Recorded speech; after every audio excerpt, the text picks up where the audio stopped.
Lease को समझने के लिए सबसे पहले जान लीजिए लीज़ का मतलब हिंदी में क्या होता है। जो किराएदारी सिस्टम होता है उसी को कहा जाता है लीज़। लीज एक लीगल एग्रीमेंट होता है। इसमें ओनर अपनी प्रॉपर्टी किसी दूसरे पर्सन को कुछ समय के लिए रेंट पर दे देता है। जब वो रेंट पे देता है तो हिंदी में हम लोग कहते हैं तो किराएदारी सिस्टम, लेकिन इंग्लिश में कहा जाता है lease. Transfer of property act के अंदर कानूनी भाषा कही जाती है लीज।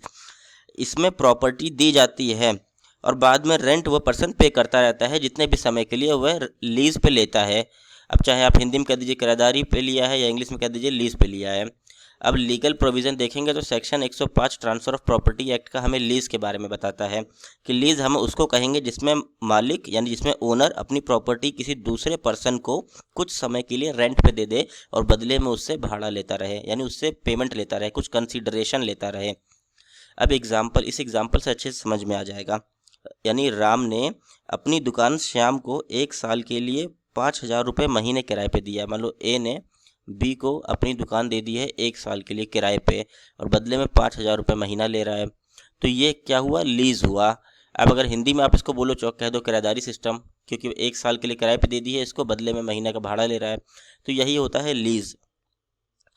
यह एक लीज है क्योंकि जो दुकान मिली है उसको सिर्फ उसका राइट मिला है, दुकान को इस्तेमाल कर सकता है, ना कि उसका मालिकाना अधिकार उसको मिल गया है। जब भी आप किराए पे किसी को रूम देते हैं तो वो आप किराएदार होता है, बदले में आपको पेमेंट करता है हर महीने, तो वही कहा जाता है कि लीज सिस्टम है। अब अगर लीगल प्रोविज़न देखें तो सेक्शन 105 हमें बताता है कि सिर्फ और सिर्फ इमूवेबल प्रॉपर्टी का ही लीज़ किया जा सकता है कुछ सर्टेन टाइम के लिए। 1 महीने के लिए लीज़ कर दो या 2 महीने के लिए।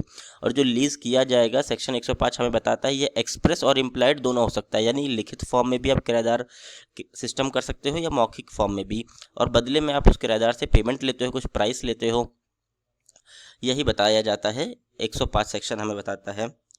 अब इसको अगर और आसान से समझना है तो लीज सिर्फ इमूवेबल प्रॉपर्टी जैसे ज़मीन, मकान, दुकान पर ही होता है। इसमें जो भी पर्सन किराए पे लेता है वो मालिक नहीं बनता है, बल्कि उसको सिर्फ राइट टू यूज़ बनता है, यानी वो इस्तेमाल कर सकता है उनकी प्रॉपर्टी को अगर वो भाड़े पे लेता है। लीज में केवल यूज़ और इन्जॉयमेंट का राइट मिलता है और ओनरशिप नहीं मिलती है, क्योंकि सेल थोड़ी ना किया है उसने, लीज पे दिया है आपको दुकान, हिंदी में पट्टा बोलते हैं।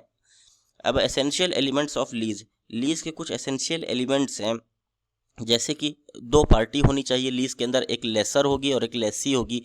मान लो मालिक को कहा जाता है लेसर और जो किराएदार को कहा जाता है लेसी। तो जो प्रॉपर्टी देता है किराए पे उसे कहेंगे लेसर और जो प्रॉपर्टी ले रहा है किराए पे उसको कहेंगे लेसी। और दोनों पार्टीज ये कॉम्पिटेंट होनी चाहिए, यानी एज ऑफ मेजॉरिटी होनी चाहिए और साउंड माइंड के होने चाहिए जो भी लीज के अंदर इन्वॉल्व हो रहे हैं। अब सब्जेक्ट मैटर कैसा होना चाहिए, इमूवेबल प्रॉपर्टी को ही लीज किया जा सकता है, जैसे कि लैंड या किसी बिल्डिंग को या किसी दुकान को एक्सेट्रा। तो सिर्फ और सिर्फ 105 सेक्शन हमें बताता है, सेक्शन 105 टीपीए का, कि इमूवेबल प्रॉपर्टी को ही लीज किया जा सकता है। इसके अंदर transfer of right to enjoy होता है, यानी इसमें जो किराए पे जो उसको प्रॉपर्टी मिलेगी उसको वो एंजॉय कर सकता है फ्रीली, उसका मालिकाना अधिकार नहीं मिलता है। ड्यूरेशन ऑफ लीज टाइम, कितने समय के लिए लीज पे दिया जा सकता है। मान लो कोई इमूवेबल प्रॉपर्टी कोई अपनी देता है अचल संपत्ति, तो वह 1 साल के लिए भी किराएदारी पे दे सकता है, 1 महीने के लिए भी दे सकता है। दरअसल इसमें होना क्या चाहिए, रिटर्न फॉर्म में लीज दे सकता है या फिर अपने कंडक्ट से। मान लो वह उसको बोले कि भाई हम चलो एग्रीमेंट कर लेते हैं, आपने काफ़ी सुना होगा रेंट एग्रीमेंट, तो बेसिकली ये एग्रीमेंट भी कर लेते हैं लोग।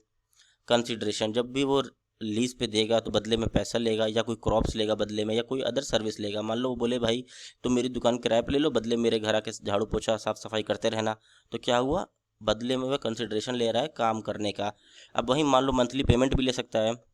एक्सेप्टेंस ऑफ टर्म, जो लेसर जो टर्म्स एंड कंडीशन लगा रहा है, अगर वो लेसी एक्सेप्ट करना चाहिए उसको, अगर वो टर्म्स एंड कंडीशन एक्सेप्ट नहीं करेगा तो वो इनवैलिड लीज हो जाएगा। डिलीवरी ऑफ पोजेशन, जब लेसर अपनी प्रॉपर्टी दे रहा है तो उसको पोजेशन भी देना होगा। फिजिकल पोजेशन, मान लो अगर अपना घर किराए पे दे रहा है तो घर की चाबी देगा, ठीक है। लीज एग्रीमेंट, अगर कोई, आपने सुना होगा 11 महीने का रेंट एग्रीमेंट, अगर कोई 11 महीने के लिए लीज पे देता है कोई सामान तो उसको रिटर्न फॉर्म में कंपलसरी होता है, रिटर्न लीज डीड करवाना ही पड़ेगा उसको एज पर रजिस्ट्रेशन एक्ट। अब कंक्लूजन से देखते हैं हम लोग ने पूरा लीज के बारे में क्या समझा, कि लीज एक ऐसा एग्रीमेंट है जिसमें कोई पर्सन अपनी प्रॉपर्टी किसी और को यूज़ करने के लिए देता है रेंट पर। सिर्फ इसमें यूज़ कर सकता है, यूज़ करने का राइट उसको मिलता है, ओनरशिप का राइट नहीं मिलता है। लीज़ का प्रॉपर एग्रीमेंट होना ज़रूरी है ताकि फ्यूचर में कोई डिस्प्यूट ना पैदा हो। अगर लीज़ के दोनों पार्टी एग्रीमेंट कर लेते हैं तो फ्यूचर में कोई भी डिस्प्यूट नहीं अराइज होता है। और हम लोग ने देखा कि सेक्शन 105 टीपीए का हमें बताता है लीज़ के बारे में।